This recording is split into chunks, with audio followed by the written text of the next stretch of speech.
Hello, friends. This is Informed Dissent, and here is your news of the week for January 10th, 2026. Court action upholds trans student privacy in California.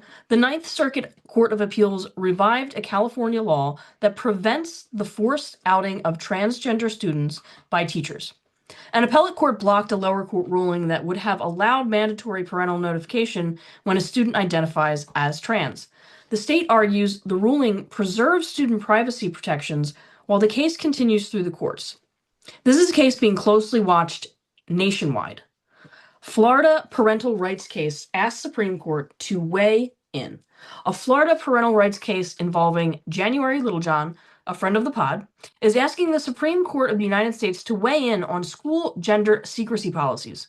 Parents allege that a public school developed a gender identity support plan for their child, including using different names and pronouns, without notifying them.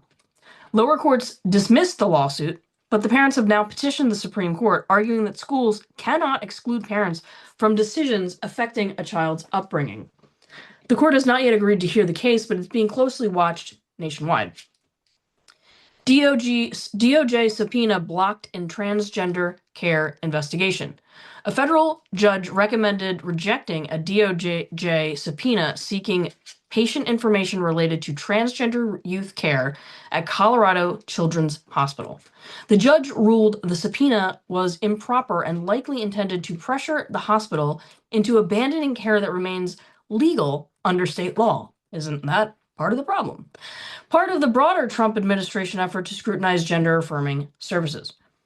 It's worth noting the endocrinologist who previously worked at the Pediatric Gender Center where Jamie Reed blew the whistle later moved to Colorado and continued providing medical transition treatments to minors in that state, the same jurisdiction where the subpoena was blocked. This is war. Text reveal UVA board coordination with governor. Text messages reviewed by the Washington Post offer an unfiltered look at University of Virginia's board members as they grapple with major debates at the flagship school in Charlottesville. The messages show board appointees coordinating with Glenn Youngkin to end gender transition care and diversity programs. The texts reveal internal tensions and the governor's unusual involvement in university affairs. Former university president James E. Ryan resigned amid mounting scrutiny. Harassment allegations surround Supreme Court trans sports case. Two female students have accused a transgender athlete central to an upcoming Supreme Court sports case of alleged harassment.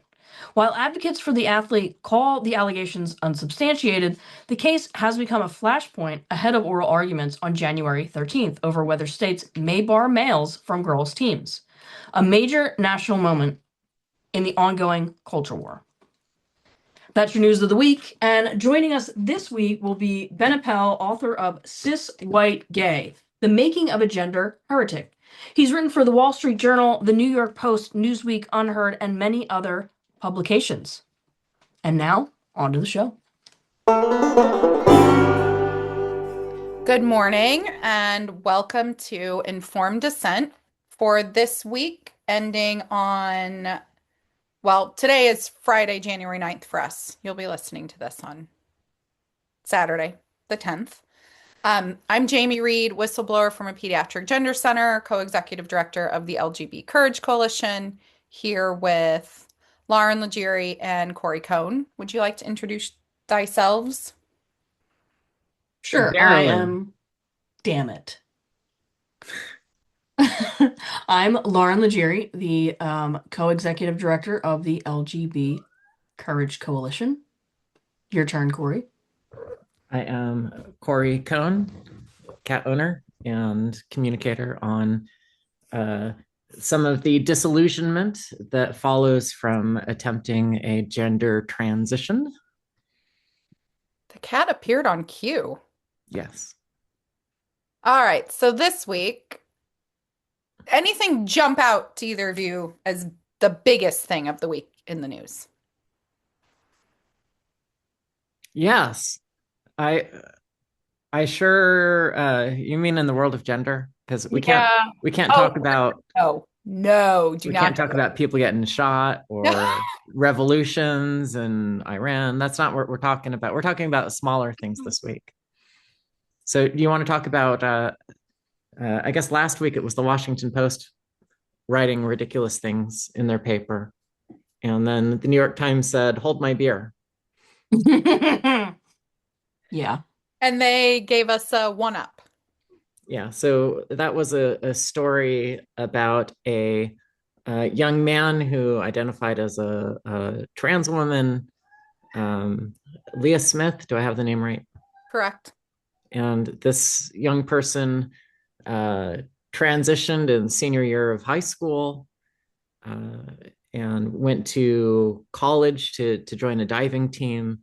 And there, all of the political stuff started happening around the time that he started going to college. Uh, he had some difficulties at school because of the evil gender critical people like us and the Trump administration. And he went missing and was found dead a couple of days later, believed to be suicide. I think it's, I think the medical examiner made that pretty clear that that was beyond a shadow of a doubt. They didn't specify as to how they came to that conclusion, but that conclusion was solid. Yes. It's not like, yeah. I think there's, For a while, it was ambiguous. So I guess now it's cleared up. But I guess the trans community was hinting that some nefarious deed had been done. yeah, yeah. I feel like all of this, the way the suicide topic is covered in terms of gender is really not doing anyone a service. I mean, essentially it's like trans people will kill themselves if you don't allow them to medicalize, but medicalized trans people will kill themselves if you're not nice to them. I mean, it just am I wrong? Because this kid was medicalizing, correct? Yeah. Well, he had been through a male puberty, and the article pointed out that he felt like he did not feel like he passed. And I think that the article made that, pretty clear.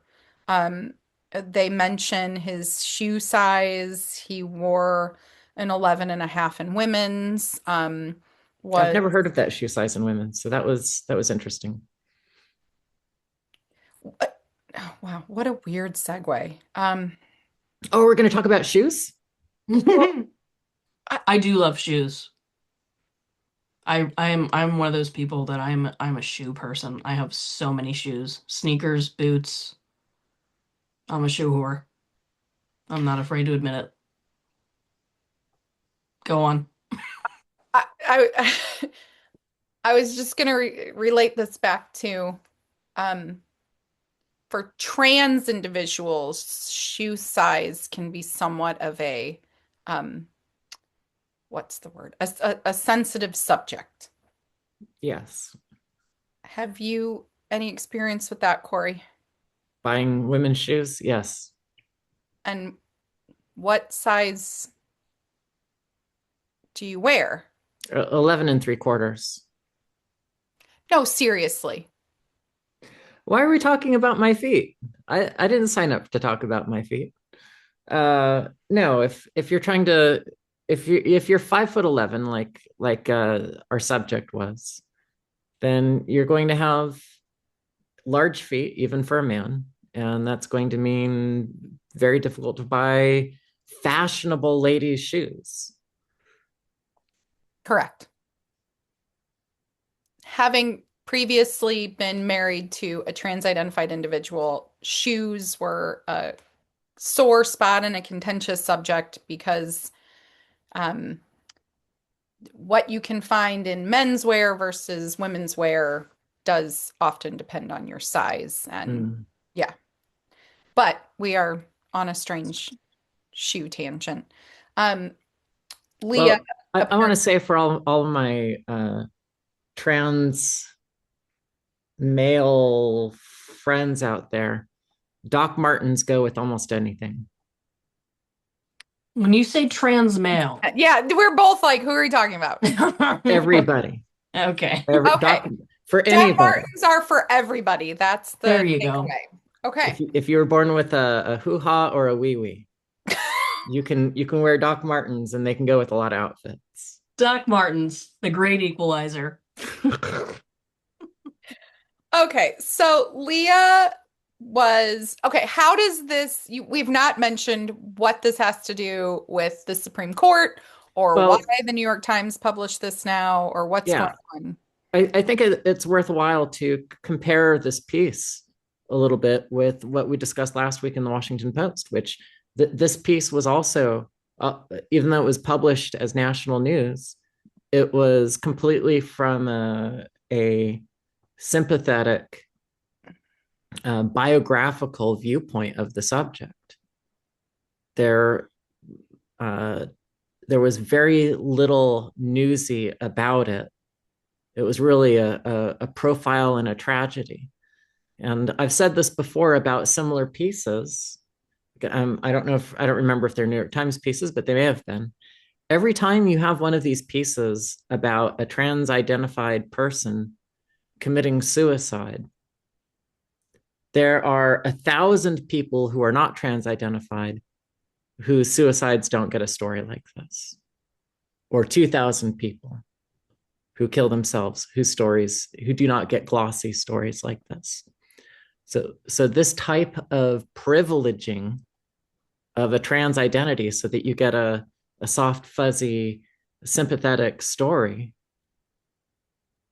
published in a national venue, really, it's a characteristic that is almost exclusively related to trans identities. Only trans people have tragedies. The thing is, though, I wouldn't describe this as truly sympathetic. Oh, I would describe it more as narcissistic because when you're trying to be, I understand what you mean. Like it's very like empathetic, sympathetic in that way towards the experience that that young man was having. But what it's not sympathetic towards is literally anyone else involved in the story. Literally anyone else. Uh, his dad. father, who was came out as a homosexual after who was also a Mormon, he was treated sympathetically. I don't know where the other dad is. There was only one dad in the profile. They didn't give us any explanation on if parents are still together. Also, the only photograph, I don't know why I'm obsessed with the photographs.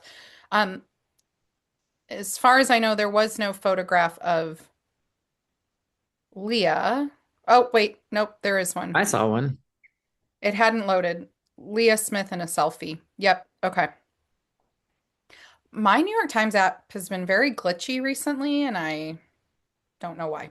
Um, so the dad was also given a lot of sympathy. I do agree with you on that, Corey.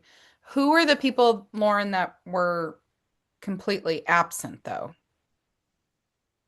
Well, number one, the girls, right? But also, I would argue that this is not true sympathy for this young man. Yeah. When you say the girls, you mean the other swimmers that Right. had to endure having a teammate that was male. Not Leah changed in the locker room with them. They, the author tries to talk about how for away meets, Leah would use a gender neutral restroom and started freshman season changing in those restrooms, but eventually began using the women's locker room, trying to do so when it was empty. Sometimes couldn't find a safe place to use the restroom and hold it for hours. Yeah. But no, the teammates were absent. Well, I think in the article, the author said that some of the girls had made complaints, but those girls' voices were not represented, just the fact that they had made complaints. Yeah, like what were those complaints? Oh, girls made some. What could they possibly be? I don't know. Maybe having to share an intimate space with a male student. But I mean, again, this is just like the other story we discussed last week. No one is talking about how, like, maybe this kid is depressed because he's on all kinds of hormonal interventions. I mean, this is just, it's just common sense. I mean, this isn't sympathy for this kid. This is how do I push my agenda and make myself feel virtuous? It's much harder to have real sympathy. It's much harder to like get a teenage boy this far gone to the point that he believes he is the opposite sex, bring him back to reality. That's a much harder thing to do. It's really easy to be like, oh, poor him, just let him do whatever he wants, give him all the drugs he wants, and be nice. Well, what assumptions have to be true in order for the point of view in which this article was written to make sense? What has to be true for? You have to believe that some people are somehow capable of, quote, being born in the wrong body. Yeah, I agree that some assumption like that has to be true. You have to believe that anybody who is anybody who is attempting to transition is a good candidate for it. Because there's no way, even if you thought to yourself, hey, this works for some people but not other people, there's no way that you could read this with that belief, because one of the things that you would take away is, wow, maybe this kid shouldn't have transitioned. Right, exactly. You have to believe full throttle that Right. anyone who ever expresses a trans identification should be medically transitioned. Right.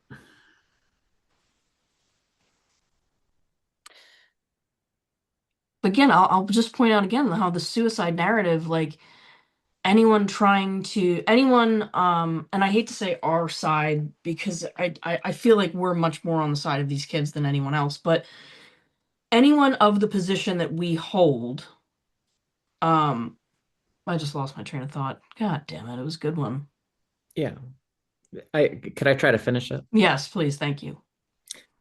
If you value life more than you value affirming somebody's identity, then you have to, like, the way that you reduce suicide is by trying to help these young people understand what's realistic with respect to what they're trying to achieve. So it's not even that you have to go and tell them, you will never be a woman and you're hideous, or you'll never pass, you'll always look like, going and antagonizing these kids is not the approach. But going and saying, the path that you're on, these are the medical issues you're likely to face, here are the social things you're likely to face. Women are never going to see you as a woman. They may be nice to you, they may be kind, you may have friendships with them, but they're not going to see you as a member of the same group. Can you realistically accept that all of that is true? And if you can't, don't you think that you should go a little bit slower and try to really understand the risks involved, not just the medical risks, but the ones to your psyche for the path that you're on? Because if you cannot live with the idea that you will never be entirely accepted as a member of the opposite sex, is it even safe for you to try? Like, the people who love life want these kids to understand those Yeah. questions and be able to evaluate them. And the people who are, I'm not saying that they don't love life, but they have not thought through enough to understand what it means to love life. They are naive in their thinking. All they want to do is affirm the identity. Go for it. Do it. slay queen, go on and do it. Go buy your size 11 and a half shoes and join the girl swim team. And hopefully everything will work out for you. And then when it doesn't, we'll just say you were a victim of societal transphobia. Right. I mean, it It's not really you, the it's them. yeah, I mean, really the whole thing is set up to have these kids or young adults who identify this way. They are just in an endless loop of being a perpetual victim. Because, like I said, before they're medicalized, they're being told that they're at a higher risk for self-harm if they aren't medicalized. And then once they're medicalized, they're if anything ever happens, it's because of quote unquote transphobia, and it's because they've been discriminated against, or people just weren't nice enough to them, or they don't pass. Like Right. they're just there's constantly a reason to perceive oneself as a victim, and that's not a healthy thing to be doing to anyone, let alone young adults and teenagers and kids. It's like it serves the purpose, the it serves the ideology on both sides, but no one who actually embodies this ideology is served at all. And they don't even see it. How their own thinking traps them into perpetual victimhood. Yeah. Jamie, last week you had said that whenever you see an article like this, the first thing that you do is go and see who wrote it. Did you do that with this one? Um, yes and no. So I did, but the same day that this article came out, the other kerfluffle at the New York Times happened, Oh, and I fell into that rabbit hole more. And I also I was just, uh, I, I hoped a little bit better for the New York Times for the sports article leading up to the Supreme Court, and I do still, I maybe they're going to put one out on Tuesday because that will be the day the Supreme Court hearing occurs. But if this was their entry into the topic, I was just very disappointed by it. yeah. Yeah. And also, again, do they really care about this kid? Because he actually um died it was a couple months ago. Yes, they're They using, waited to use it yeah, they're in using, this particular instance because they know that the Supreme Court yeah, is about to decide on women's sports on January 13th. Everybody should show up. Supreme Court, Washington, D.C., January 13th. But he had actually passed some time before that, and there was no New York Times article about that. correct, because they This were, was just expedient. This was politically or ideologically expedient for them to tell this story at this particular time. And again, you're just using this kid and his it's, pain and yeah, his death. it's sad. It is. It's sad. Again, just total shitbag, New York Times. So disappointed. Well, I think if you are emphatic enough, Lauren, about your criticism of the New York Times, You're gonna get a response. I Well, think you know so. what? You know how you get a response is that you get something to go viral on Blue Sky, because that's exactly what happened with the Trans News Network criticism of the New York Times. Okay. This is what we're leading into, and then Yes. the New York Times releases this. What would you call it? It's not an article. It's a statement. They The refer to it defense. as a fact checking false claims about our gender identity coverage, and it came out on the same day as the story about the swimmer. Okay, Jamie, will you give us our listeners some background on this so they understand what we're talking about? What Trans News Network is? Yes, How but this whole I need to do a okay. I will give you some background, and then we're gonna dip into a tiny bit of bio humor if you're willing to go with me. Okay. Are you going to be talking about bacterial vaginosis No, again? Because not at like all. I've Not had at enough. all. No, Okay. we're talking about how I look into who the reporters are. Okay. Okay. I had never heard of the Trans News Network, which is kind of surprising because I read Aaron in the Morn every time something pops up, I read. Right. We're all up the ass of this beast, and I have never heard of it either. Okay. I read Evan Urquhart. I read Assigned Media. Yes. So on January the 1st, 2026, the Trans News Network put out a piece titled A Directive from Above. Former New York Times editor lays out how the paper pushes anti-trans bigotry. I'll read the subtitle. In this in-depth interview, former New York Times editor Billie Jean Sweeney details how the paper shifted towards openly promoting anti-trans hatred, how some staff tried to stop it, and how it's directed from the very top and the damage this legitimization of bigotry has done. So, David Forbes wrote this article, and I wanted to know who is David Forbes, right? Okay. So, never heard of this person before. David Forbes is from Asheville. I'm not surprised. Um, and also writes at a publication called the Asheville Blade. So I'm going to show you a picture of David Forbes. There's our friend here. And then I'm going to ask you play guess David's pronouns. Are we supposed to describe David for the Oh, people who are fine. listening? I don't know how to describe. Can you describe this person, Corey? Well, based on the brow ridge, it looks like a male to me, Okay. but this is a pasty would be the first Tasty. adjective. Yes. Yep. Um, looks like Glaring. looks like he might have a sun allergy. Well, I don't know. I don't Okay. know. So, David Forbes started the Blade after a union fight and witnessing how establishment media failed to tell the truth to the public. Ooh. She writes about history, life, and of course, fighting City Hall. Wait, They live. wait, what? Wait. S- Back up. You're still talking about the same person named David Forbes and alternating between pronouns. Yep. And And okay, good. yep. I'm glad. She Okay. writes about history, life, and of course, fighting City Hall. They live in downtown where they drink too much tea and scheme for anarchy. I love, why are all the, okay.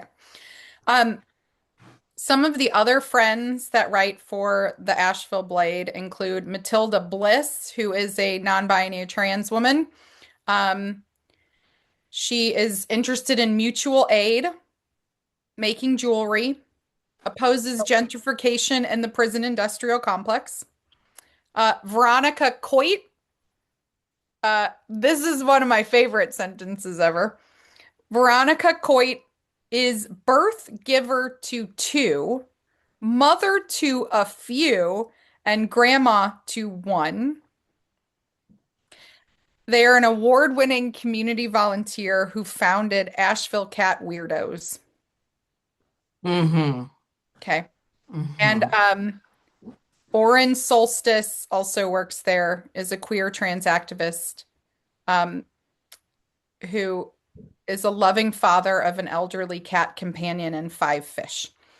Um, Now, are these different people or are these just different personalities for the main author? that's a really good question.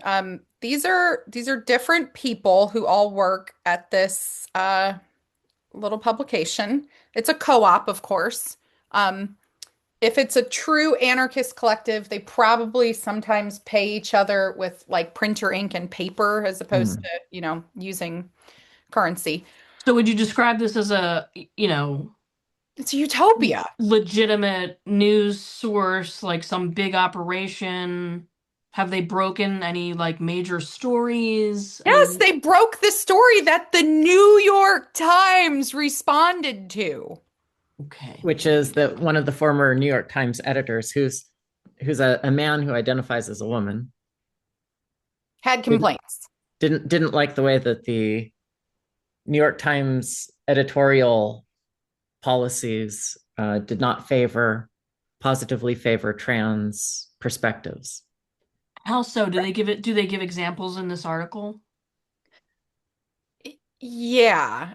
So first, the person that they interviewed, the man identified as a woman, Billie Jean Sweeney. You think this is like a big editor, right? Like this is wow, like they really know what's going on. Um, they were there for about 11 years total at the New York Times, almost all of it on the international desk, where he worked as the day assignment editor and the night assignment editor. The day assignment editor does what you might imagine, respond to breaking news and make sure they're covering things properly, and matches up an incoming story with a reporter. So the complaints, like, do you want to know what the complaints were Yeah, I want to they know what they're had? saying. Um, well, first of all, nothing new. They talked about how they felt like the New York Times misrepresented how hard it is to get top surgery was one of the complaints. They called that different disinformation. Um, okay, the New York Times passed along different disinformation, like top surgery being easy to get, when of course it was never easy to get. Um, they complained about a couple of the 2023 stories about parental rights. They had complaints about Azine Qureshi. They had a lot of complaints about the cast report and how the cast report was covered, and that Azine Qureshi covered the cast report. That they complained that there was not enough trans people hired. Um, One of the side notes in this that I was so amused by. Um, they talked about M. Gessen, but then they had to publish at the very end. Sorry, we fucked up because they originally referred to M. Gessen. Editor's note 1/1/26. In the interview, M. Gessen was erroneously referred to by an incorrect name. We regret the error. This piece has been updated to reflect this. So Billie Jean called M, my guess is M's previous name. They dead named M in the article where they were complaining Mm. about the New York Times doing trans coverage bad. So what's the actual readership of this trans news network? I mean, it's again, I didn't know anything about it, so it wasn't on my radar until this article, this statement came out by the New York Times, and then also consequently, the GLAAD Media Awards is nominating them for Best Independent Journalism. Okay, Wow. so on Blue Sky, the Trans News Network has 5,500 followers. Okay, so huge operation here. It's huge. It was so Yeah. big that it really demanded a response from the New York Times. So, what the New York Times does on January the 5th, in addition to putting out that piece about the swimmer, is they put out a fact-checking false claims about our gender identity coverage. They directly said a recent post from the Trans News Network includes numerous falsehoods, aligned journalist, and they felt the need to actually put out a line by line bulletproof saying and explaining their coverage, which I, um, their fact, their piece is, like I would hope it's factually correct. They say, Trans News Network claims that a 2023 article about parental rights did not directly quote the young person at the center of the story. The New York Times says this is false. Um, I I am really surprised that they felt the need to respond to a news network that I just can't. I'm how are Literally we only still has here? 5,000 How followers are on we Blue still here? Sky. Yeah. Yeah. Corey, I mean, Well, so one idea here is that if this is the two things. One is that there's a former employee involved, so that might increase the priority for them. It probably does. That's probably the main factor that Yeah. tip this over into making a public response. Uh, if we had access to a similar resource talking about how screwed the reporting or editing is at these news desks at the Washington Post or the New York Times, we might provoke a similar response. Maybe, I hard to don't say. see it. I just don't see it. Well, we don't know. We don't know. It hasn't. We haven't tried, so we don't know. But the other thing is that we know this from Barry Weiss's experiences and talking about what she went through. These organizations have internal chat networks that are dominated by partisan political voices on the left who push management very hard to react to complaints about fairness and justice. And so there is likely internal pressure to react. Combine that with a whistleblower, hey, former editor, who is complaining about the practices at the organization. That's probably enough of a formula to produce what we saw, which is a public response. I just don't see them responding to the other side in any way like this. I just don't. Well, how many emails and letters to the editor have we written over the last year to the New York Times or places like the Washington Post? And like, they never put Every single anything right. every single time the New York Times publishes a piece that's at all trans related, we send a letter. Well, let's create a warm invitation for anybody who has been an editor or senior writer for the New York Times or the Washington Post to come join us on Informed Dissent to bring the rest of us into the newsroom so that we can understand how these issues are debated internally before we see the final work product. I Our door is open, New York Times. Well, or dissidents.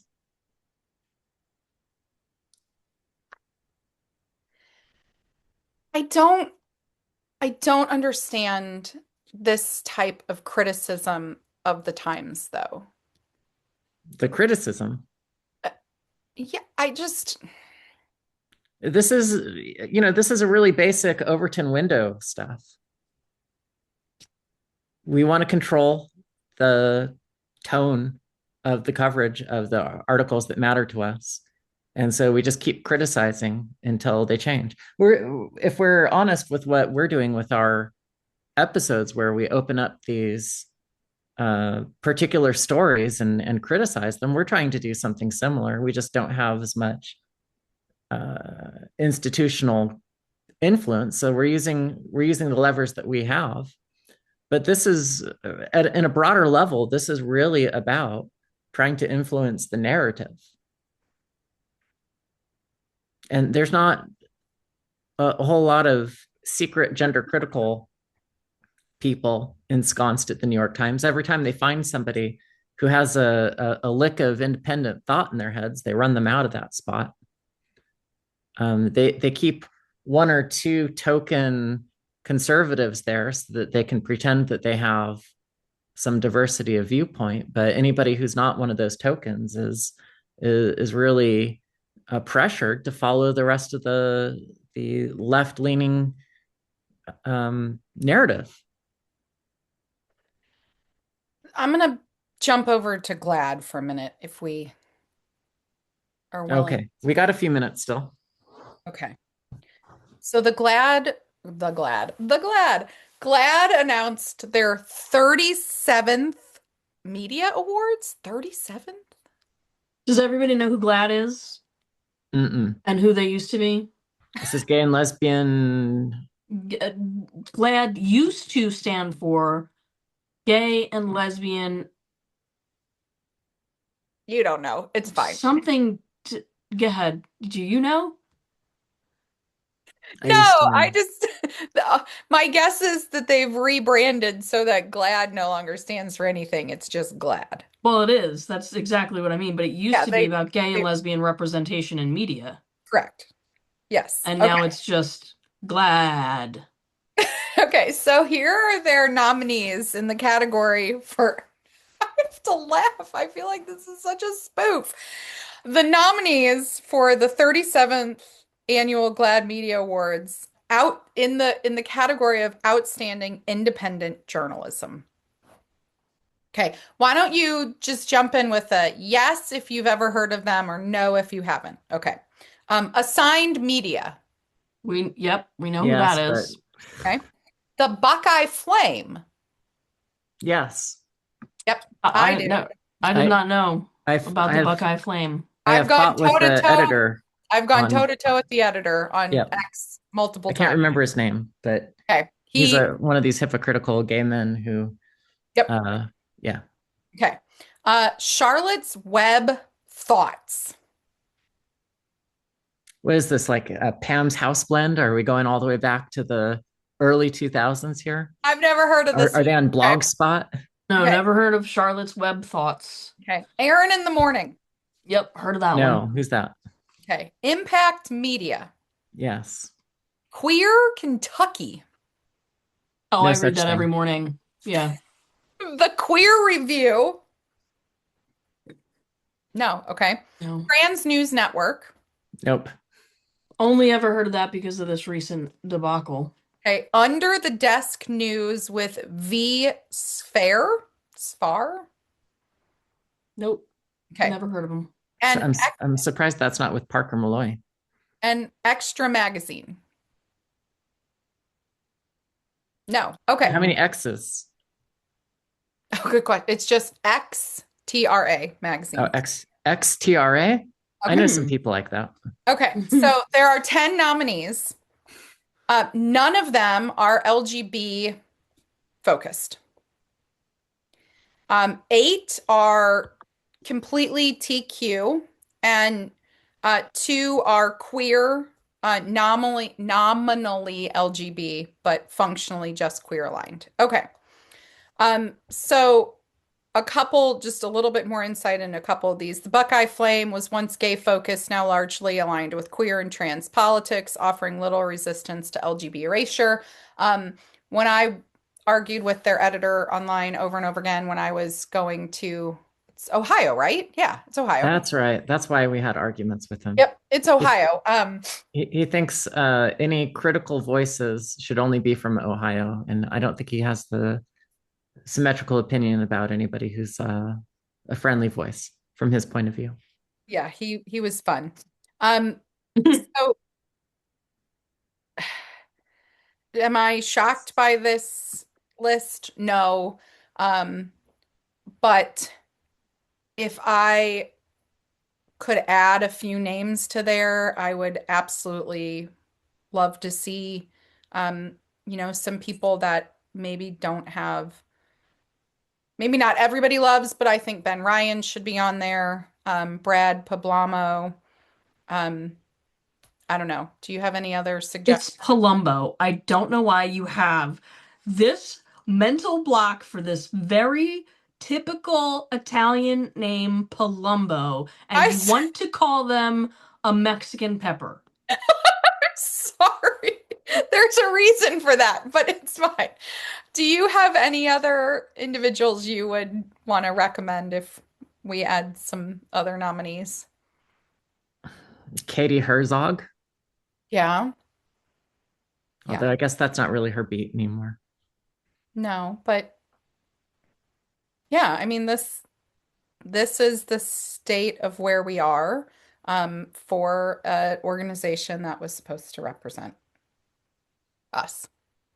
It represents radicals. Yeah. I mean, that's when you see anything that's like this, it's not the category of people who you love and build relationships with. It's your allies in the struggle for queer liberation. That's how this should be regarded. Well, speaking of GLAAD, our guest on the pod this week, Ben Appel, has a lot of experience with GLAAD, and he talks about it in his new book that we all read, Cis White Gay. And we're going to be talking to Ben right now. All right, let's And we're wrap this wrapping up it up. then. Thank you, everybody. And please stick around for the second half. Welcome back to the second half of today's Informed Dissent. We are so happy to welcome our friend and now author of this amazing book that's been out now 2 months. Ben, welcome back. And first of all, just how have you been? How's life been treating you? No, Corey, Thank mine is you. up first. Thank you guys. It's great to be here and oh, there you go. Awesome. Wait. Um We all have it. you all have it. I have one too. I have one too. Except I'm like blurry background. Um yeah, my background's blurred. It's really good to be here. It's good to see all of you and to connect. And thank you for having me for sure. It's been really good. Life has been good. The holidays, I don't know, passed like a blur. This past week, there's been so much going on in the world, and it's just everybody's like, and so it's hard not to let that get to me. So I've been a little bit like blue this week, just to be honest. But otherwise, I'm so relieved to just have the book out and to have that done and just to be moving on and along. So it's been out for 2 months. Hmm. Is the reception what you were hoping for? Yeah, in terms of the responses that I get from readers, it's exactly what I was hoping for. Like that was the part that I kind of forgot about, like when I wrote it and people started like the first readers, early readers, whether it was like my agent or like a copy editor or someone who responded and they were like, "Oh my God, this was excellent. Thank you so much for saying this," or "I haven't seen this articulated in this way," or something. I was like, "Oh, yes, thank you." Like I kind of wasn't connecting in my brain that there was going to be that. It was like more like just nerves about putting everything that I thought out into the world. And then, so that was hugely like confidence boosting. And then once the book came out, I was just like, who knows how it's going to be received? But so quickly, people were responding and being like, I couldn't put it down. It was so readable.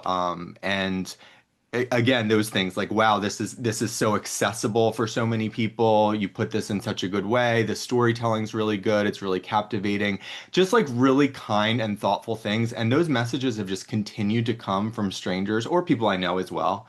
And but strangers, not every day, but almost every day, which is so great. So I think that the book is performing well. In terms of sales, I know it could be better. It could always be better. It's unfortunate that bigger outlets haven't like reviewed it.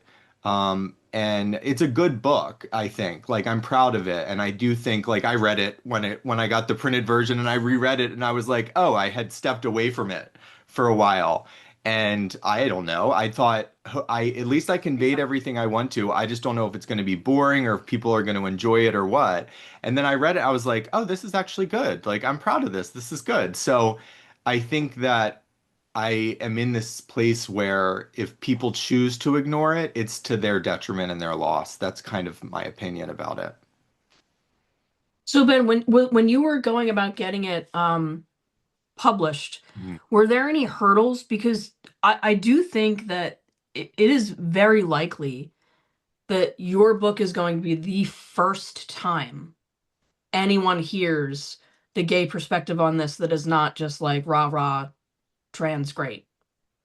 So was there any like pushback from the publishing world? Was there any things you had to maybe navigate that maybe you wouldn't have had to navigate had you put out something that was more in line with the leftist, I guess you'll call it, thinking on this particular subject?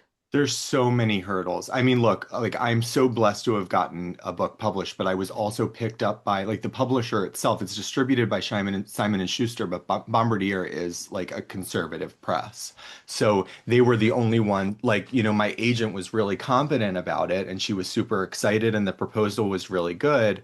And she sent it out to a number of people, but nobody jumped at it. It wasn't like people responded and were saying like, "Oh, I can't touch this." But nobody would except for this one specific publisher and the editor, and he ended up being just the right person to work on it because he was so great. He's so smart and just really pushed me.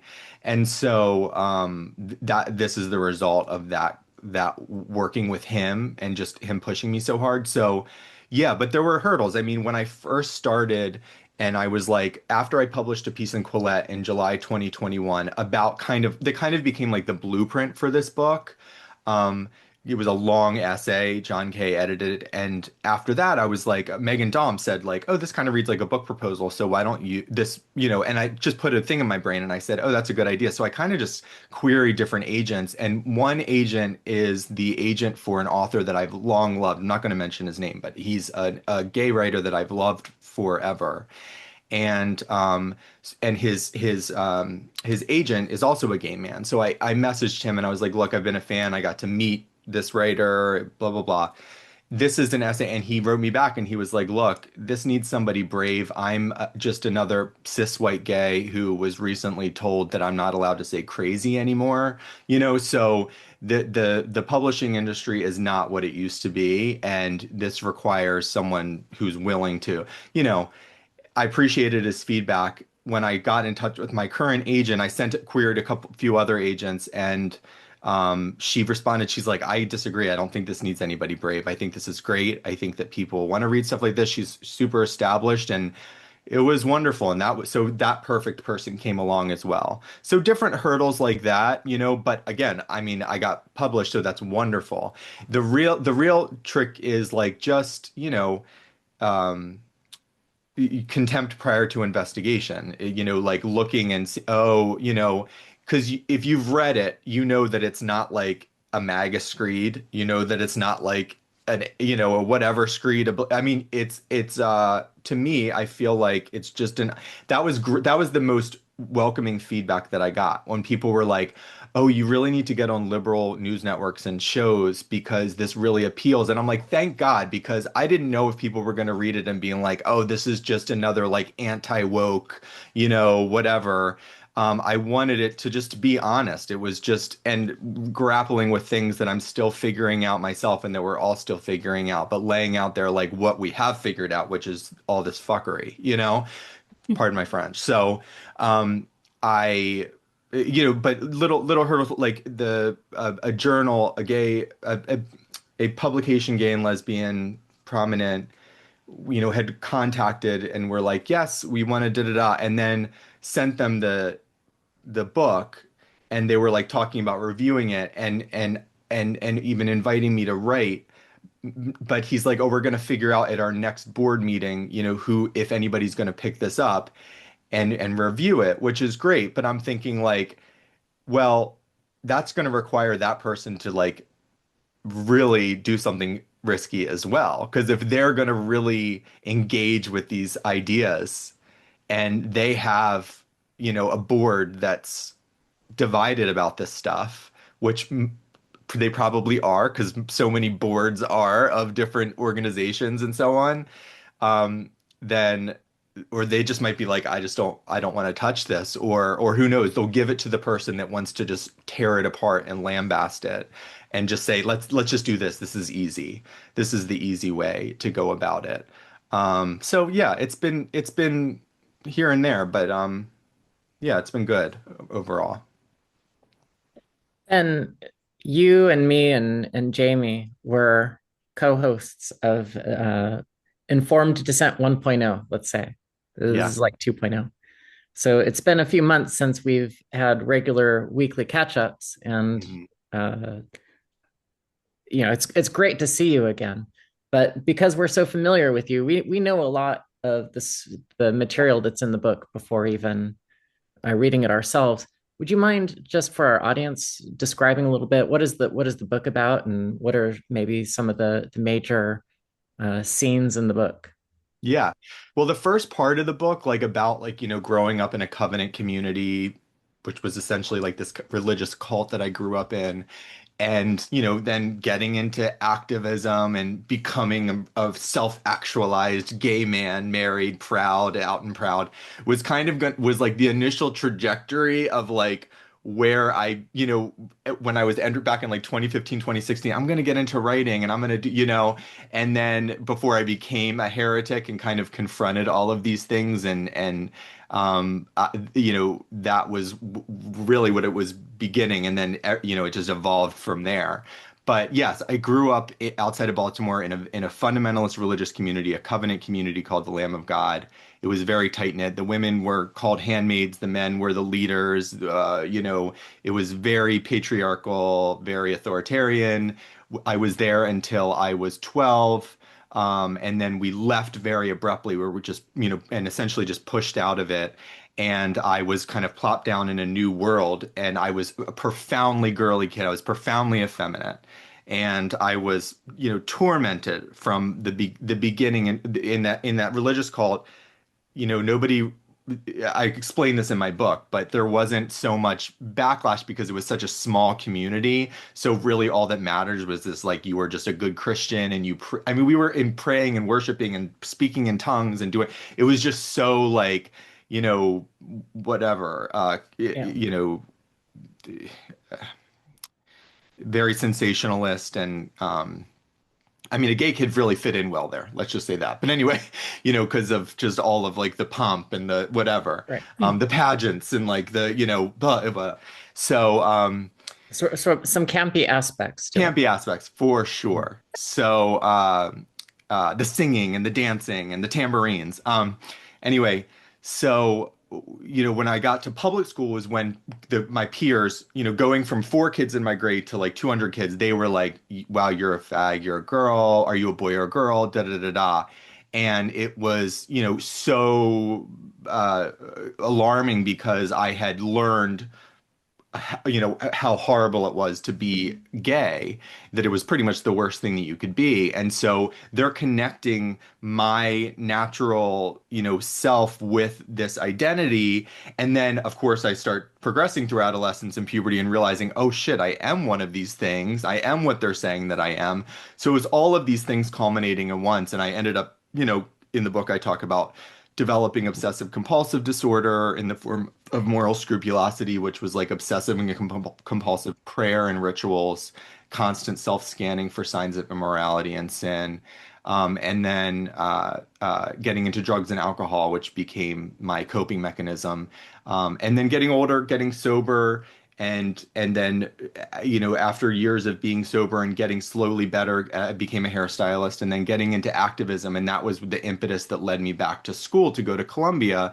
I had worked on Maryland's marriage equality campaign, and then ended up actually volunteering for a transgender rights legislation campaign in 2013, and those experiences were really pivotal. I was just especially after winning the marriage equality that campaign and that success, it was like, wow, this is this is what's possible.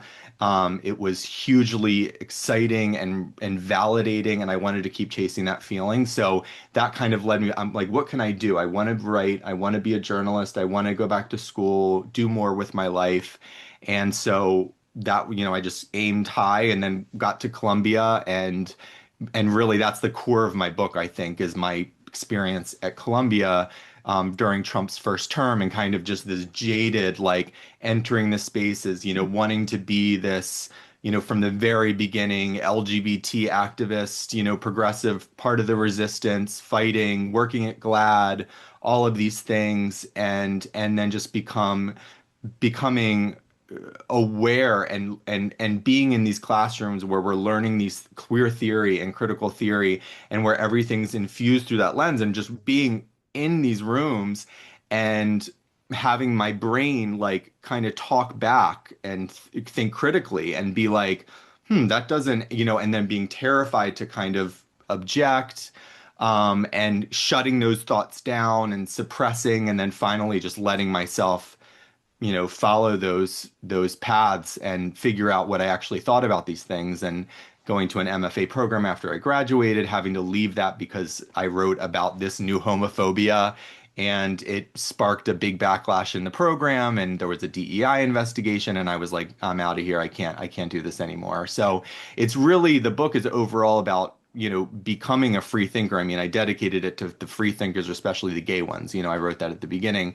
It's like, just really my journey to becoming someone that has, constantly found himself in spaces where, I just want people to tell me like what to think, and so I can be good and I can be accepted. And then realizing that it's not sustainable. It just doesn't work ever, if you want to be, honest and truthful with yourself. And so finally realizing like, it's about rejecting dogma in any and all circumstances and figuring out what you think for yourself, and having the courage to say out loud what you think.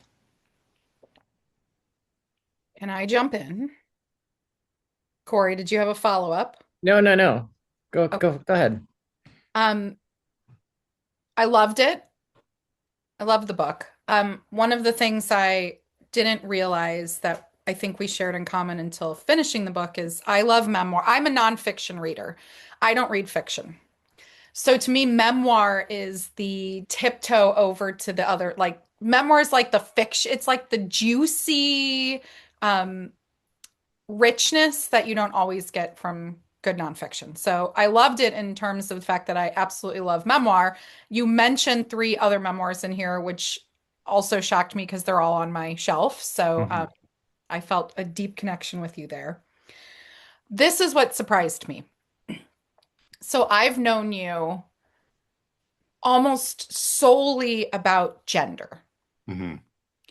And the element that I found revealing and again was kind of the surprise is that so much of what else you were unpacking at Columbia was not about gender. Mhm. It was about race, it was about power, and it was about religion. And for listeners who, just know your work from that gender lens, can you kind of just walk us a little bit into there were so many great pieces in the book about those other elements, race and the park next door to Columbia and the woman who was murdered, and then the professors that you have from Islamic countries and talking about Islam and radicalism. Like,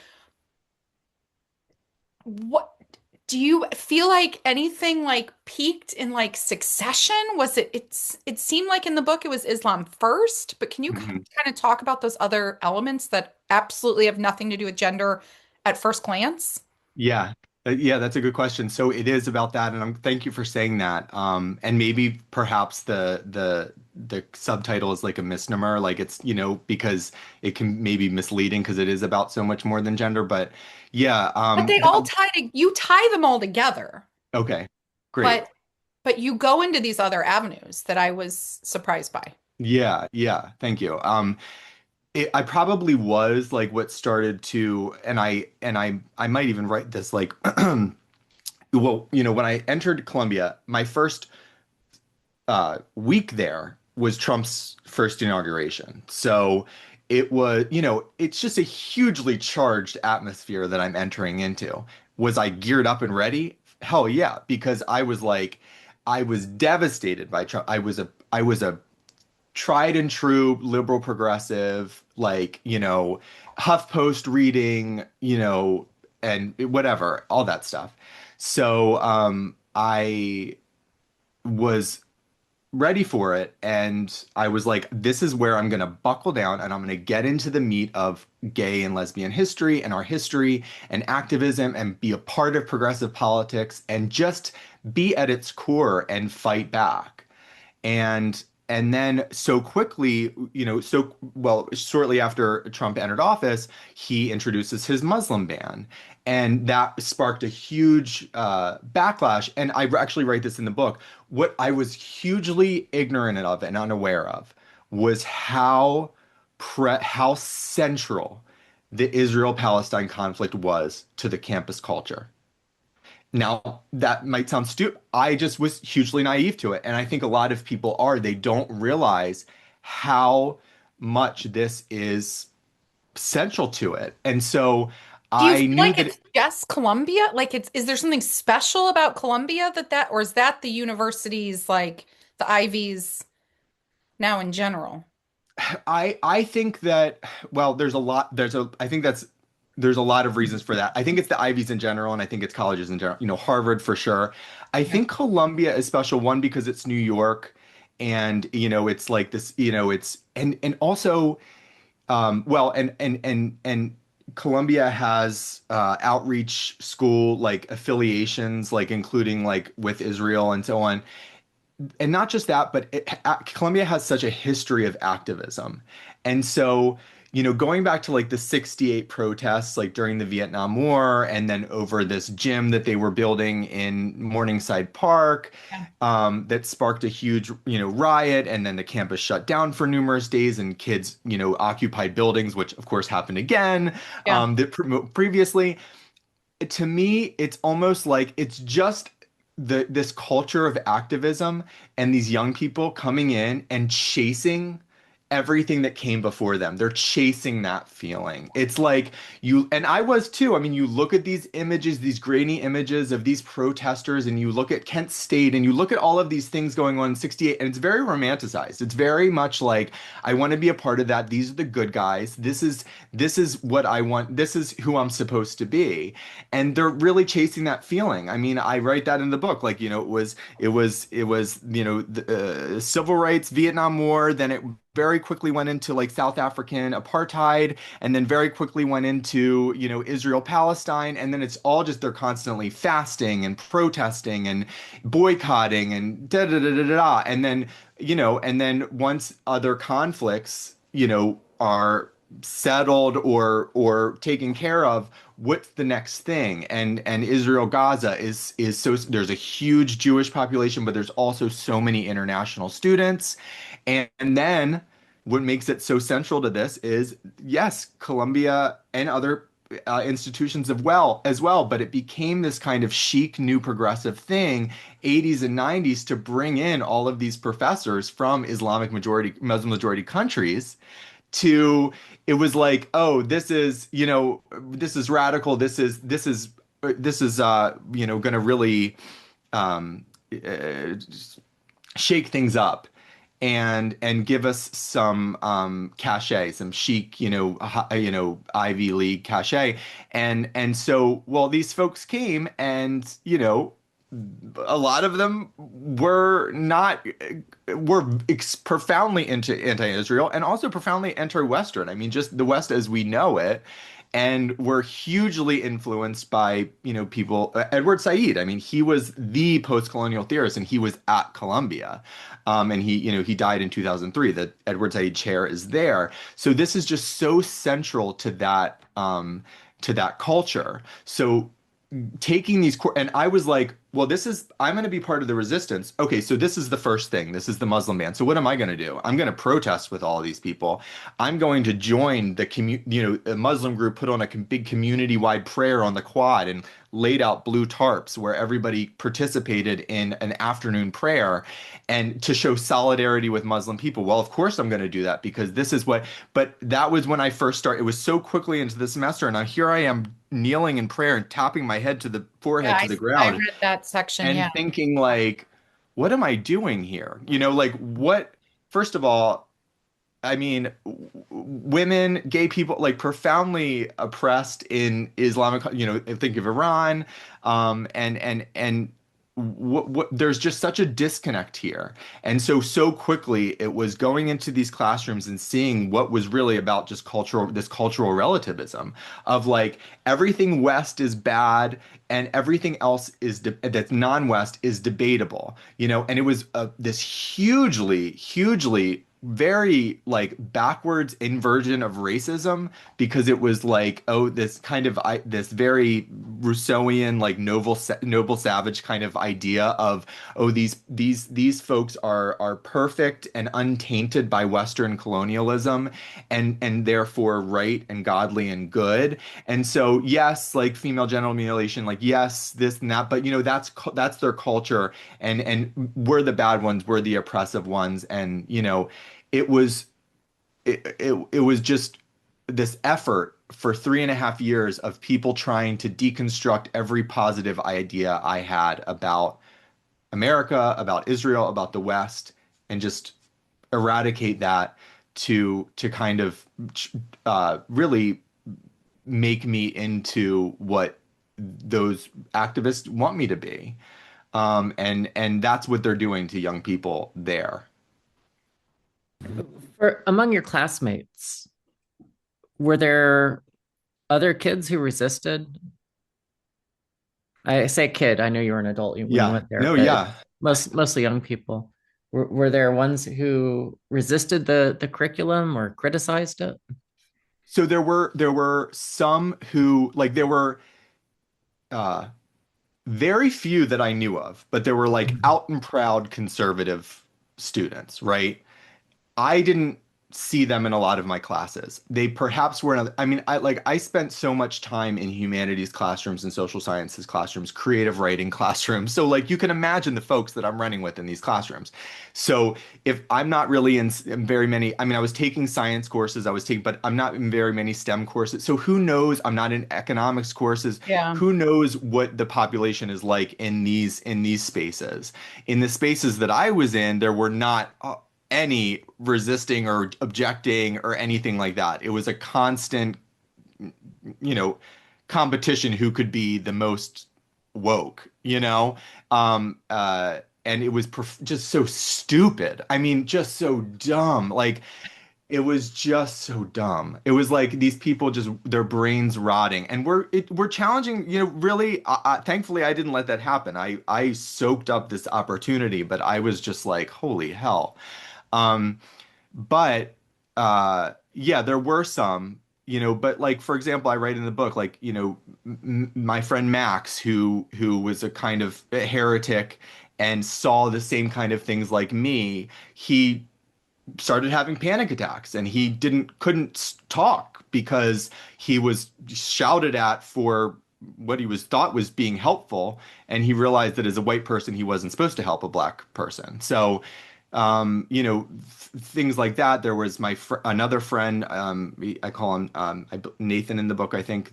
He it was a part of the Hare Krishna cult community, and he was very tuned in to what was going on with this. And yeah, he got backlash for that too. But I did not see a lot of it. No, I did not see a lot of people speaking up or talking back at all. It was mainly just like you just go along with it, and a lot of young people too. The ones that, okay, so there's folks that are getting geared up and radicalized where suddenly they're these young, so many of them women, young women where it's like they enter the space, they're like, oh, hi, here I come from whatever. And, this was always on the path. I was a top performer. My parents, gave me all these, hired SAT guides and da da da da. And of course, I'm in the Ivy League, and then like within months, there's like keffiyeh wrapped around their head, and they're like, breaking into, you know what I mean? Like it's just bananas, and they're like, oh, they, them, and they're thinking about top surgery. Like there's those folks, and then there's like the other folks that are like, they're trying to get laid. Like they're trying to party. They're trying to like whatever. You know what I mean? Like they're young folks too. So there are just certain people that are really susceptible to that kind of indoctrination, and everybody else just kind of stays quiet because who's going to risk that kind of cultural, that social suicide? I mean, not only are you, in danger of committing social suicide campus wide, but like it's going to be online, and I write about another kid who went on a rant at like 3 in the morning, a kind of drunken rant outside of the library saying like, oh, white people are great and this and that. And it was like a whole meltdown where the departments were like, oh, we denounced this white supremacy, and it went viral on Twitter, and there's articles about it all over the place. Who wants that? I don't. I didn't want it, And I'm certain kids, who are young and their parents are investing so much, and they're like, I mean, when I went to the encampments that were going on a couple year or last year, whatever, couple years, whatever it was, I don't even know what year we're in. Um, yeah, 26. 2024, and I was interviewing students there. They were like, I don't want to say my name. Like, I just knew that they were worried mainly about their parents being like, oh my God, that you can't be a part of that. Like we're spending a shit ton of money and we want you to get a job at JP Morgan or wherever, and who knows what this might do to your job prospects. Who knows? So yeah. Can you hear me? Yeah. I Okay. hear you. Just thinking. Yeah. Have you been promoting this book Oh God. It besides going on excellent shows like this one? like this Sneaking one, into yeah. Barnes and Noble. Huh? In some of these Barnes and Nobles, I've seen some of your pictures. Yes. Okay, great. Yes. Okay.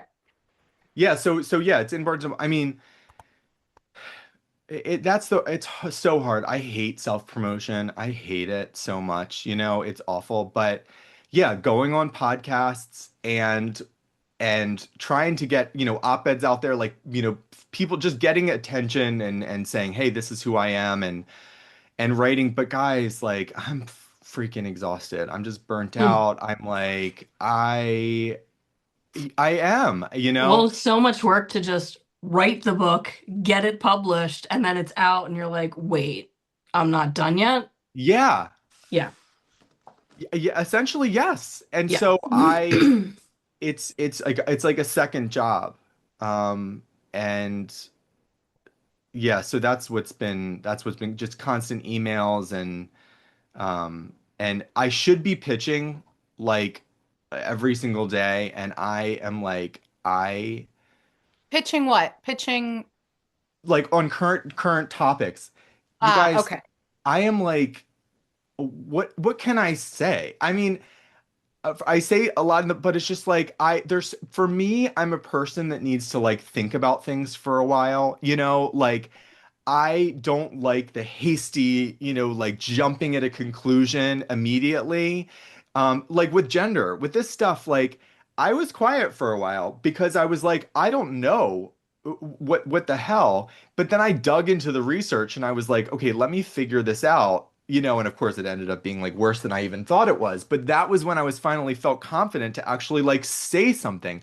I'm not just gonna like go out there and be like, oh, this is exactly how it is and just kind of grift. I bet you I could be a lot more successful if I did grift. And sometimes I'm tempted. Sometimes I'm tempted just to like give into the darkness and just like sell out and, whatever. And like, I don't know, like go gear up like with like right wing or what, I don't know. And I can't do it because it's just not me. It's like I'm constantly, every day I'm just like, oh, the cheese stands alone. Like I'm just eternally lonely and just all alone. Like that's how I feel pretty much every single day. So, it's hard to promote and do things, but hopefully just little things along the way, getting it into people's hands. And again, like the response, people writing reviews really helps, apparently. It helps the algorithm. Even like liking the reviews, like marking them as helpful, I think, like to your listeners, if you want to help. Like someone was saying, like, oh, if you like reviews as helpful and Goodreads and Amazon, then that even helps. And yeah, reviewing it and sharing and posting about it, sharing about it if you like the book, sharing about it. One thing I've run into that's trouble is that our lovely owner of X, formerly Twitter, Oh, the title of think your book. Yeah. Oh, is a slur. shit. Wha- Yeah, the title Yeah. Is is a a slur. slur. I think You isn't it the only? I think it's the Yeah. only slur. Yeah. have you So written about here I this? am writing this book, which Mr. Musk might very well find very engaging and enjoyable and helpful in a lot of He respects, can't even right? boast about it. And I post it, I have to censor it, or it's not, it's shot, whatever they call it, where they limit views of Problems, it yeah. because it has a Shadow bad banned word, or according to yeah. him. Let's So do Ben, can I ask, I love the book and I thought it was incredibly readable because I mean I've read so many gender books and like they're not all like fun to read Hmm. exactly. And a lot of them can be very heady. And there's a section in the book where you you do such a great job of like summarizing and making accessible queer theory and just how insane it is. And when I was reading it, I was like, how many fucking back and forths with the editor must that have been? Because you're trying to explain this whole massive, like, intellectual infrastructure. And I was like, I mean, you really did a great job of it. Because I mean, I've read a lot of queer theory and I was always just like, this is ridiculous. I can't even, it's all over the place. And I just thought you did such a great job of like boiling it down so that people who aren't immersed in this stuff could really start to understand what it is and how it's kind of underlying a lot of the problems we're seeing on the left and especially in institutions of education. So I was just wondering like how when you got to that part and you realized, fuck, I have to explain this shit. Like that had to be a real pain in the ass. I mean, I can't imagine, honestly, because it's I'm you insane.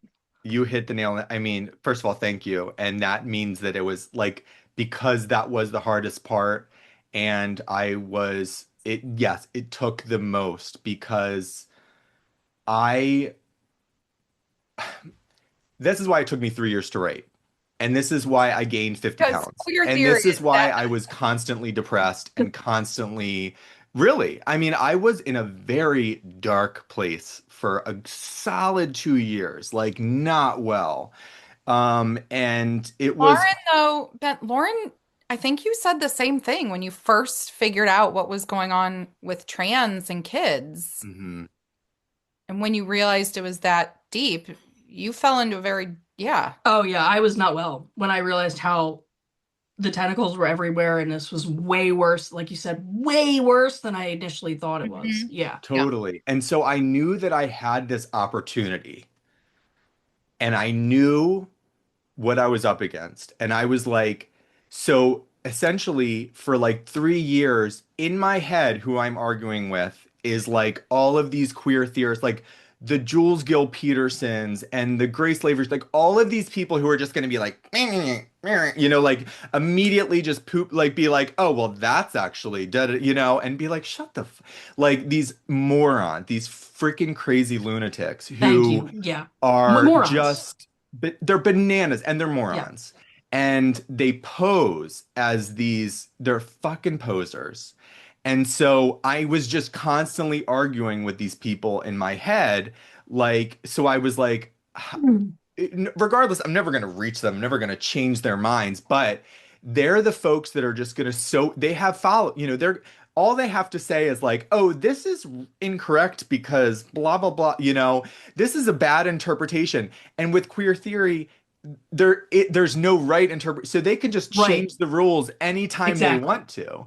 And Yeah. they can, so that's what the whole point is. It's this to destabilize, it's to create nonsense, it's to tear it all down, our understandings of everything, so that everybody can have just complete liberation from any restriction of reality. And so I was that was the hardest part because I wanted to unpack it. I didn't want it to be this dense kind of like, thesis. I wanted it to be accessible. That was the biggest task that I knew I needed to do, is just like I want people to understand. And I just felt like I had this opportunity because I had been as a 30 something year old in these indoctrination classrooms, like these factories where I was there. Like that was such a privilege to be able to like be there, and I wasn't just sitting in, like I was in there and I was able to see what was going on and I was engaging with these theories. And I'm like, so I just thought this is such an opportunity that other people don't really have. And I have, a responsibility, I guess. Like at least when I got the opportunity, I was like, this is what I really need to do. So I'm so glad that that's been the feedback from you, like you saying that, and from others as well. It's such a relief because that was really important to me. And I think that a lot of people just really were not and are not aware No, of, they're not. Yeah. And I, yeah. I I do believe that like what you're saying, it is integral to kind of understanding, especially at an institutional level, how this got so far and how everything got kind of out of hand. And I thought you did, again, you did a really good job of doing that for people that may have never heard of this before. It was so good job, Ben. Thank you. Thanks. That's what like my editor like wants me to write so bad is like a piece for somewhere, like about an accessible piece, like about how I'm not queer, Yeah. and all that. How did you even go back and forth with an editor on this? Because if they know nothing about it, was that the feedback? Like they were saying, like, Oh, you got to distill this down so I get it? Because no, I mean, almost nobody actually understands queer theory because that's the fucking point. So yeah, it had to when be like he a, when he got because it was the hardest thing, but that was the best thing because I had to explain it to someone who didn't know. yeah, So I have to be like, so there were just little things, and I'm like, oh gosh, that's like a hole in that. So like when he messaged me one time, and he called, we were talking about, this and that, and he's like, I had this epiphany when I was reading about the former Iranian president like speaking at Columbia and saying like there are no homosexuals in Iran. And he's like, and I realized after reading what that there was this connection, like, oh, it does agree with queer theorists because yeah. da da da. And I was like, okay, you just made my effing day because those are the connections that I'm trying to get people to see is like that this, and so how do you explain that? It's really, really hard. And so, yes, it was back and forth. And I would be like, I've said this before, but I would be like, oh, I'm going to fire this off. And this is the best goddamn thing I've ever written. And he's just going to be like, oh, stop the presses. Like, that you are a genius. And he would be like, this is good, but da da da da da. Or you can go deeper here, or give me more here. And I would be like, oh my God. Like, I hated him.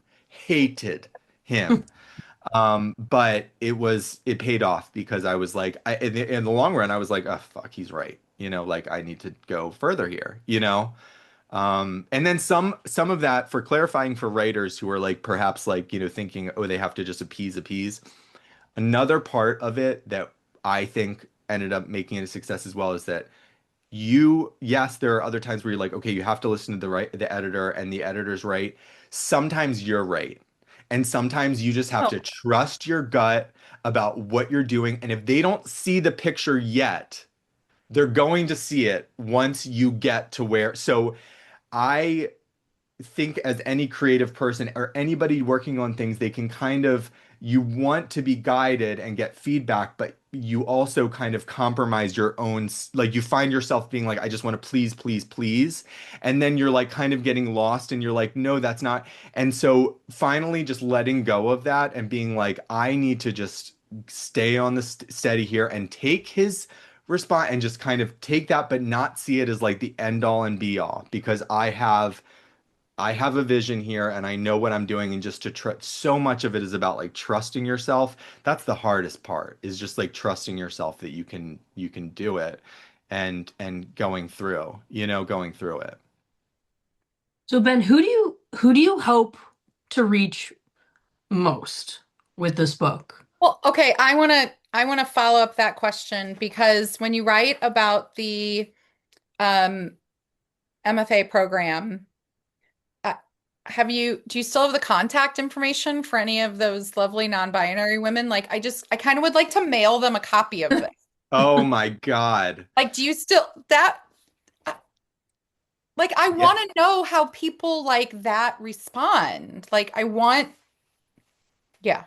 They're Yeah. not going to read it is the They're problem. not going to read it. No. Why? Come on. The people who are all in are not going to read it. I think the people who are going to read it are people who are curious, have been in similar situations, and they're afraid. And I think it's the same people that listen to podcasts like ours because you can order the book online, it gets delivered to your door. You can read it in private, you can listen to podcasts in private, and you can kind of intellectually work through what you already kind of intuitively think in the privacy of your own home without having to risk, you know, being ostracized by your social group or losing your job or something like that. Oh, Um, there's another group that I would hope that would be willing and open to read it too, which is that we are in a movement that does have a lot of conservatives and mhm. individuals who have a different background than we have. And I do think what the book does do a good job taking apart, which Lauren knows I've been struggling with this, is I think it's really hard to explain to people who are not gay what this has to do with gay. When we Yeah. say things like trans is homophobic, like they're just like, what? I don't know what you're talking about. They don't get it. And what I feel like the book did do in an accessible way is it gives people an insight into, that little boy growing up and how does, how does that kind of through line carry into how does it go from that little boy to glad to queer to I do still think a lot of people struggle with understanding what are we talking about when we're talking about trans is and gender being homophobic. Mhm. And it's in there. Yeah. If there was any section I almost, you know, would want to see you flush out even more is towards the end, before we get to Corey and Maud and Hmm. the school board. I think that and I'm not trying to be critical, but No, no, it's fine. Yeah. the earlier chapters when you're engaging in other writing, I think that you were more you were weighing it more. And then when you get towards the end and I feel like you were getting hit by like you're reading all this stuff in really rapid succession. You talked about like Bob's book and like all this stuff that came in.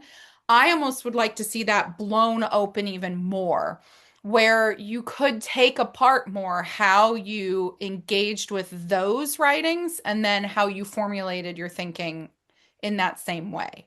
Because the earlier works that you're being given in Columbia, and granted they're, shorter and they're in classes, but I feel like you engaged with them on a little bit more of a like whereas when you get to Critical the lens. Yeah. yeah, but by the time you get to all of the gender critical, and I know to me it feels like you drink that like a hose. Like, oh my God, then you realize what WPATH is, and then you realize where this came from, and you're just like absorbing it all so quickly. If there was anything that might be able to get blown into a little bit more in depth for people who don't have the time to read all of those works that you have, you can walk them through that.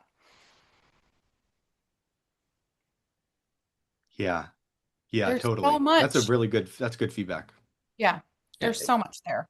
So for the 10th anniversary edition, Ben, you've got a checklist that an item on a Okay. checklist.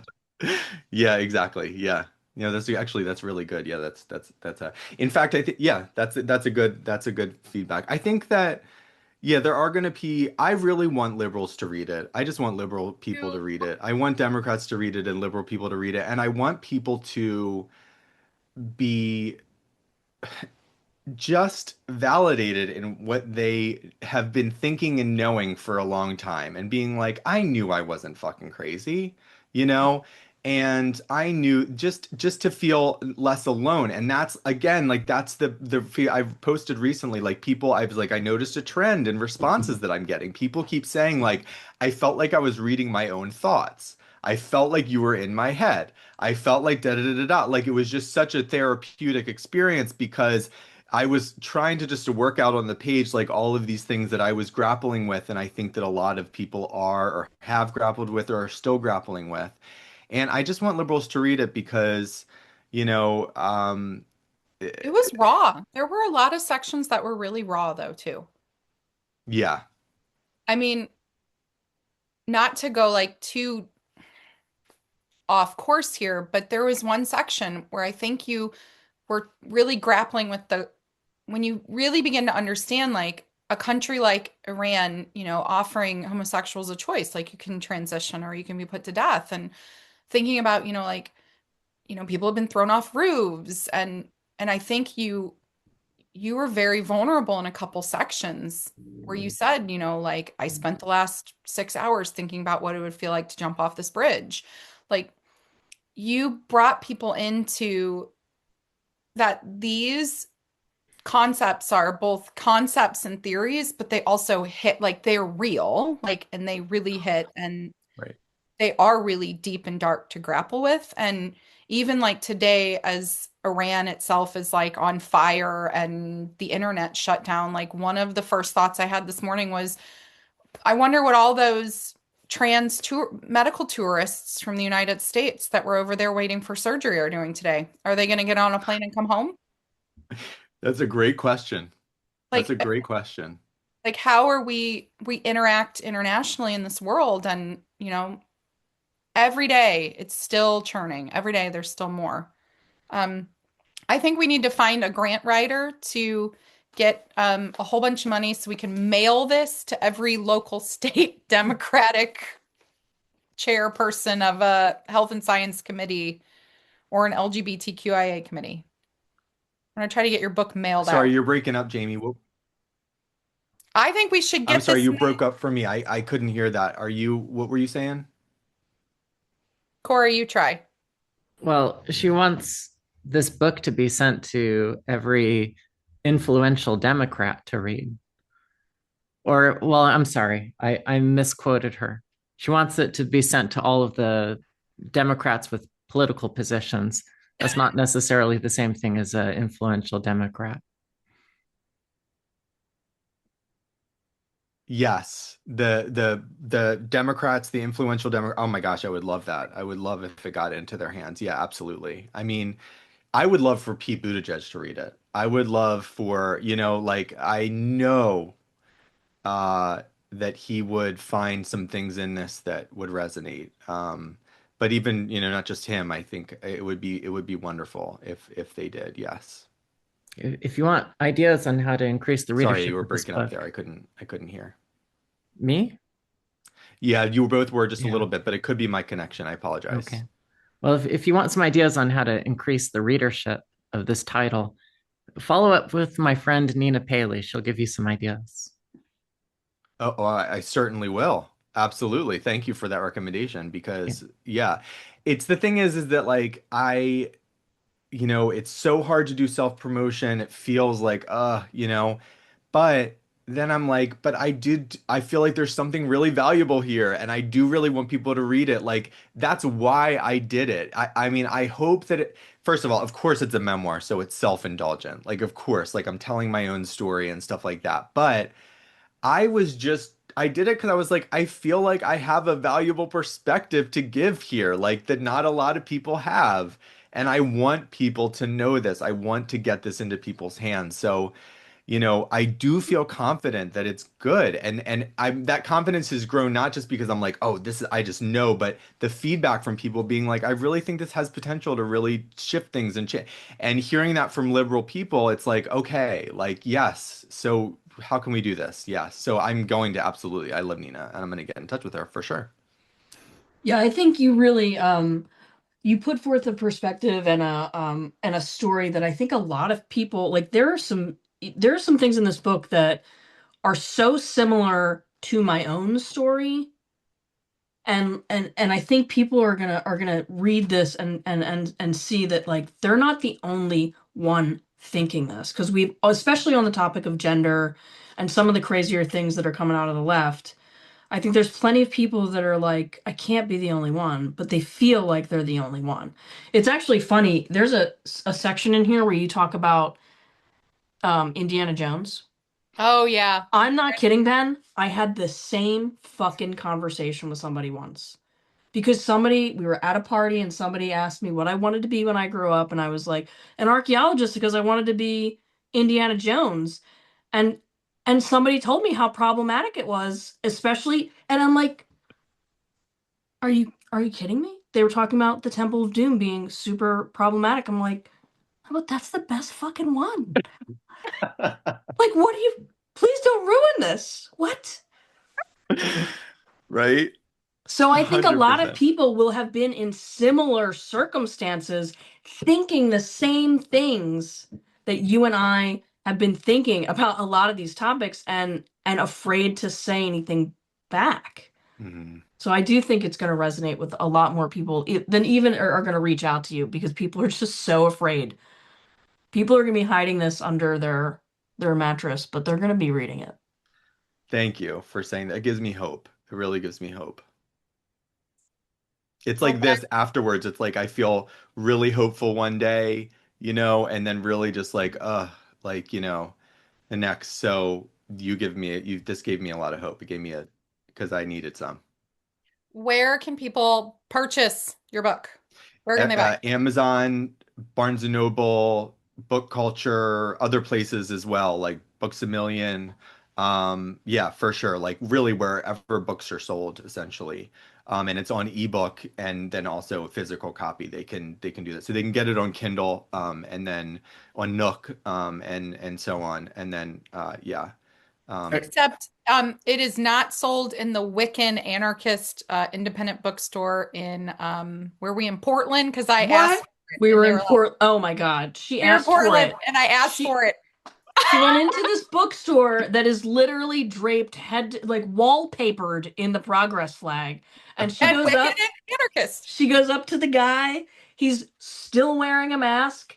And she's like, "Do you guys have this way gay?" And they do some like click clacking around and they're like, "Oh no. No." And she had to poke the bear even more. And she was like, "Thanks for letting Two Turf shop here. Bye." oh my God. I'm like, "We're in Oh my Portland." God, you got guts, man. That's so great. That's so great. I That's so wanted great. them to carry it. I I want know. independent little bookstores to carry. That would, but see, that's what would actually be radical. That's Hmm. the Yeah. thing. You're claiming you're the radicals, that would be radical. Come on. I mean, Like, it was all just Right? Marxist. Everything there was Marxist. There's tens of thousands of books on polyamory and all yes. kinds of queer stuff. The whole bookstore was essentially a um, indoctrination chamber for Yeah. similar to Columbia. Yeah. Yeah. Okay, Corey, I go think ahead. the most work go. Oh, go What? ahead, Corey. Yes, please. For with what? Oh, Oh, I I think don't know. I thought you were going to say something. No, I okay. think th- I think that the thing about with uh with that too, and I think like with what I realized about um Columbia and like what's going on in academia is that with everything being taught through the lens of the critical theories and critical theories, it's kind of become this like bugaboo on like Yeah. liberals. So many liberals see it as like this kind of bugaboo on the right, like this kind of ghost that they're fight. But it actually is real. It's a real concern, and it's not bogus. And I think that examining and teaching things through these lenses, whether it's post-colonial theory, queer theory, what is essentially doing is it's criticizing everything that came after the Enlightenment, essentially, and out of the Enlightenment, which we all kind of agreed for a while was pretty darn good, and now suddenly it's horrible. And so, it's criticizing and deconstructing all of this, and so young people who don't have an understanding or grasp of like the the history of the West, the West's place in the world, how civilizations have interacted and transformed, just how society has evolved, how we've gotten to this place where they have this privilege of like safely walking down the street Hmm. and having their rights to go study and get an education and date and wear whatever they want and have and express themselves and have a job and spend money. I mean, go to the store and it's like And all of these protest. things that have what?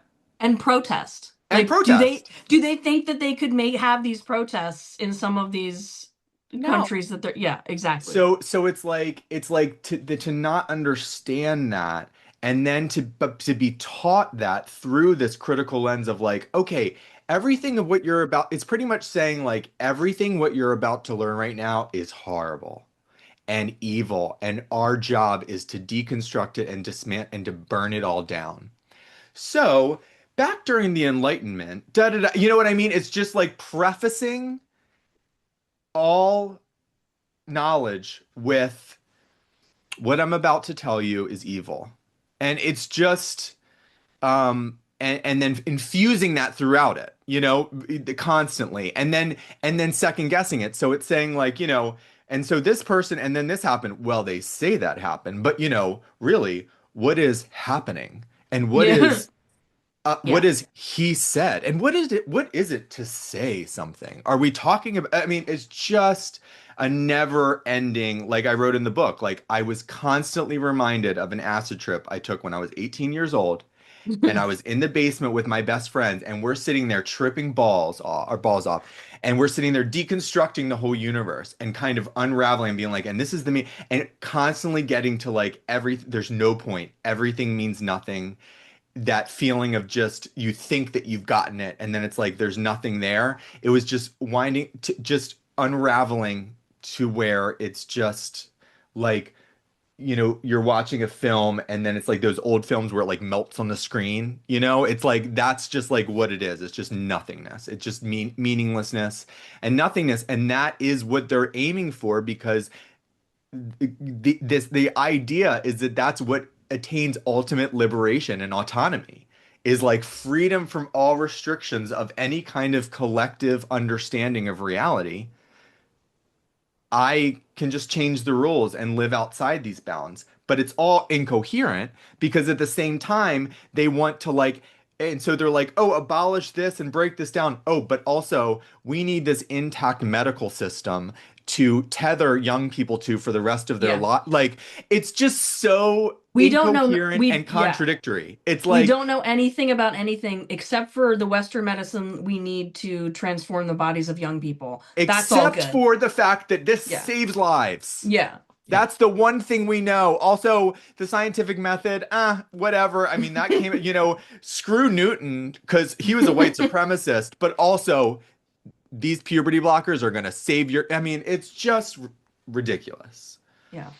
I like how energized you're getting us. You and Lauren feel Yeah, like I don't know. You could just rip into these people for hours, but unfortunately, we got to wrap up here pretty quickly. I'm Ben, glad that I got to come. It was nice. I'm so thankful for you guys for bringing me on, really. I was hoping that you would, so I'm happy to be well, here. I've missed you. Oh, I missed you guys too. I loved reconnecting with you, and you're still my people. I'm Yeah. alone all the time, essentially. Oh, And so I'm peripheral. I'm what is it? Spiritually or mentally with you guys, but I don't all know. But right. I want to be useful in any way that I can, and so I'm trying to just keep my head above water and pay the bills. Well, you'll rejoin us again pretty soon then. Okay, All Yeah. right. great. We'll have you back. Thank you Thank so you. much, Ben. Thank you Thank you for guys. sharing this book with the world. We appreciate it. Thanks. Hi, thank you for joining us this week. Just a little preview about what's upcoming. Next week, the Supreme Court will be stepping directly into one of the most contested questions in American public life: whether states may lawfully protect female-only sports. The court will hear arguments in conjoined two cases, West Virginia versus BPJ and Little versus Hecox, cases that force a question institutions have been avoiding for years. What does sex mean in U.S. law? These cases are not about personal identity or private lives. They are about sex-based classifications in public education and whether sex, as a material reality shaped by puberty, still has legal meaning when it comes to fairness, safety, and opportunity in sports. This answer will ripple far beyond athletics, shaping education policy, civil rights law, and sex-based protections more broadly. It's also worth being clear about what these cases, which have been framed in much of the media, is not about. Coverage like the Washington Post and the New York Times has often just been presenting these as intimate, emotional stories about a small number of individual athletes. But that framing misses the point. The Supreme Court is not deciding feelings or personal narratives, it's deciding law. And the outcome will apply nationally, well beyond the handful of people whose stories have been used to illustrate this issue. Just a reminder, the court will not rule immediately. As with most cases argued this term, a decision is expected later in the term, most likely in spring or early summer. We will not be watching this from afar. We will be on the ground in Washington, D.C., and present out front at the Supreme Court. I will be speaking at the rally. Throughout the day, we will be live tweeting on X from the LGB Courage account, sharing real-time insights and updates as arguments are unfolding inside the courtroom. Not just talking points, not just spin, but what we see and what we feel actually matters. That evening, we're hosting what we're calling the Big Gay After Party in DC, a chance for lesbians, gay men, feminist allies, and friends to come together, decompress, and take stock of what this moment means. If you're going to be in DC and you haven't yet gotten a ticket, reach out. Then, next Friday, we'll be back here with an in-depth analysis of what the court heard and where this is heading, including legal analysis from friend of the pod, Glenna Goldis. She's going to help us break down what mattered, what didn't, and what comes next. And as always, one last thing. If you find this show useful, if it really helps you if it really helps your week, then please like, comment, and subscribe. That's how more people find informed dissent, and it makes a real difference in keeping this work going. So stay with us, stay informed, and ready to dissent.